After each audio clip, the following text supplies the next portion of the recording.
To masu sauraro, a halin yanzu fa sai dai a ce inna lillahi wa inna ilaihi raji'una. Matsalar ta kunno kai tsakanin gidan marigayi Malam Albani Zaria da kuma makarantar da ya bari wato ɗaliban Darul Hadis tana ƙara hawa, wanda kuma malaman addinin musulunci suna iyakacin yin su domin ganin cewa an kauda wannan matsala ta kunno kai.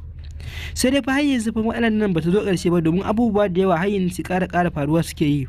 wanda kuma malamai da dama suna iyakacin yin su domin ganin cewa an kawo wannan matsala,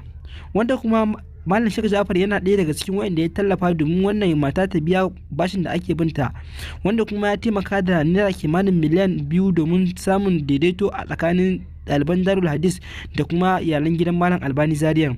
wanda kuma sauran malamai su ma sun kawo nasu gudunmawar, daga wanda ya ba 500,000 sai wanda ya ba 200,000, wanda a halin yanzu aka haɗa matar domin duk ta biya bashin da ake binta. Sai dai kuma a yanzu haka fa wannan lamari fa yana ƙara cakuɗewa sakamakon wasu abubuwa da suke faruwa. Ka biyo mu ta hanyar dangwala mana subscribing kana da alamar ƙarawa domin samun labaran namu a duk inda kake a faɗin Najeriya da duniya baki ɗaya. Wani lamari fa yana ƙara hawa ne sakamakon wasu abubuwa da suke faruwa, inda mutane suka dangana hakan da cewa tabbas marigayin bai yi sa'ar ɗaliban da ya ba su amana da riƙon abin nan ba, wanda suke dangana cewa tabbas tsohon marigayi Malam Sheikh Ja'far shi da ya bar iyalansa a hannun mutanen arziki, mutanen kirki, tun da ya rasa har yanzu ba a wata matsala ta faru ba, wanda kuma shi yanzu ga bayan rasuwar Malam Albani Zaria an fara jin matsala,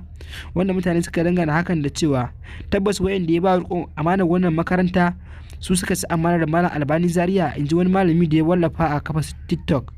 wanda kuma wannan jawabi ya biyo bayan wani malami ne wanda ya bayyana hakan a shafinsa na TikTok da kuma shafinsa na Facebook. Ku biyo mu domin saurara da wannan labari domin jin yadda wannan abu ya kaya a cikin wannan channel ta mai suna Hausa News.